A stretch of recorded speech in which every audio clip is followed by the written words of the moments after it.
Sai Leela, episode 51. Once Chandorkar and his family were at Shirdi during the solar eclipse. He requested Baba to allow him to go to Kopargaon and do puja and bathe in the Godavari. Baba readily agreed. After he finished his rituals and bath, he gave a 4 anna coin as dakshina to a fakir upon his return to Shirdi. Baba showed him the same coin that he had accepted during the solar eclipse.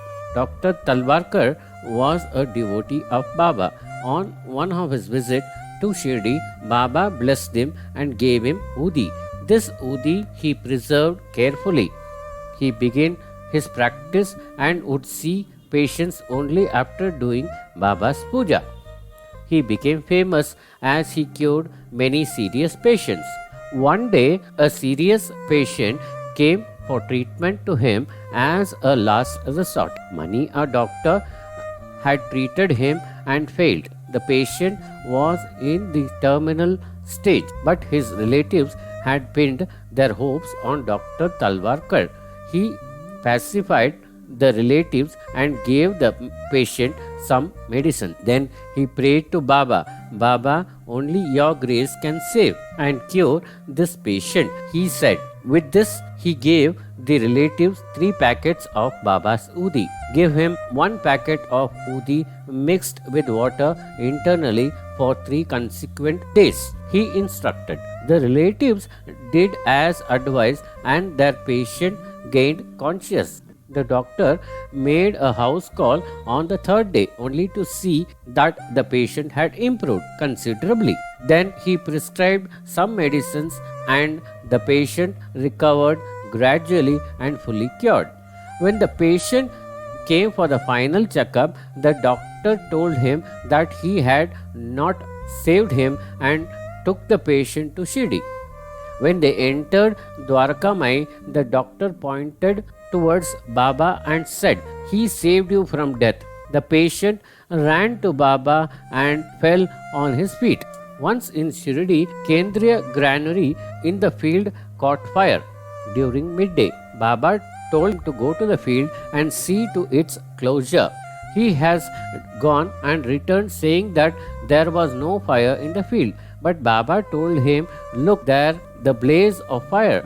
Your granary caught fire. Go with the people, put up the fire. At that time, wind was blowing like a storm. Other granaries owners came to Baba and prayed Baba to save their granaries. Baba took water in a tumbler and threw it away, saying that this granary alone would be burned. Other granaries won't be burned. Likewise, Kondya's granary alone was burned to ashes. Other granaries were saved by Baba's grace. Govind Rao Chandorkar was Nana's father.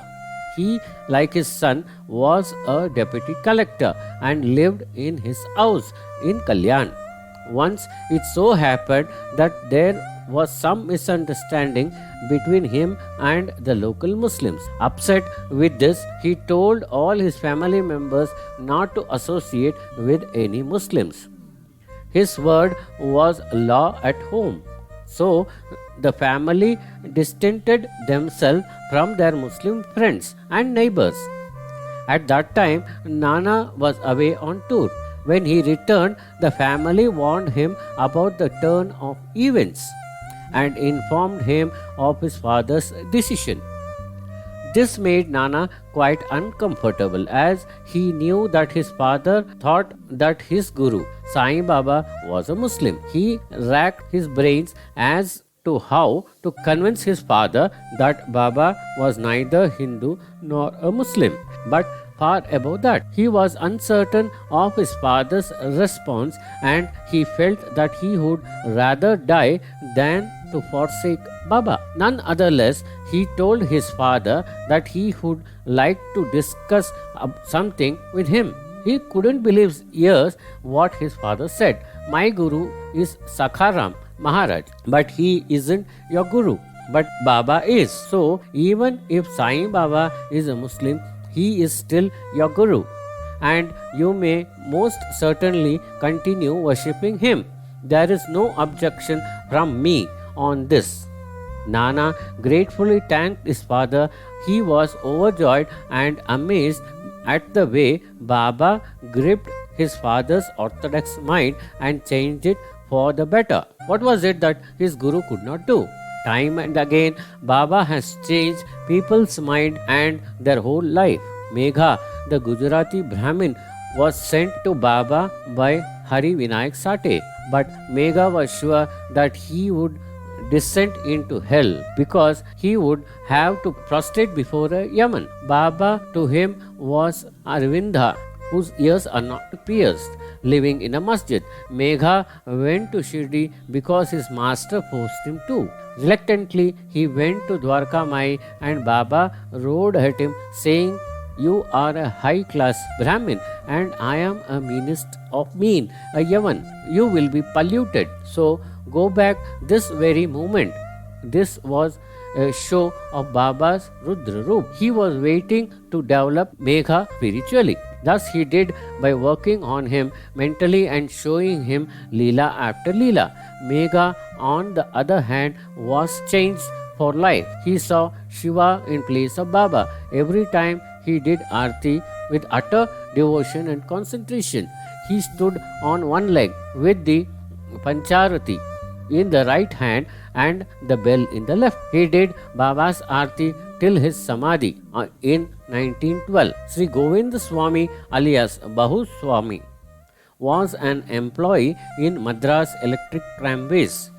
He took leave and started with his wife and children for an all-round pilgrimage in 1916 because his guru name was Ram Bahu of South Canara. He was called Bahuswami. He went to Shirdi on the 23rd 8, 1915 and took Baba's darshan on Sunday. He did bhajan with his family. Baba gave him 8 annas.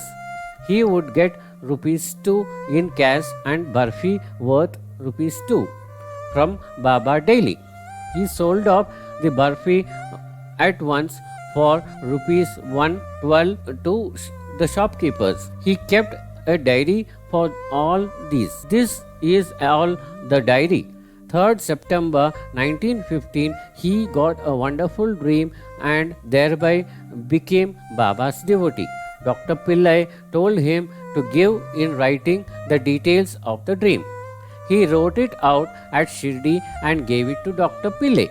He used to perform bhajans daily before Baba and sometimes before Radha Krishna Mai.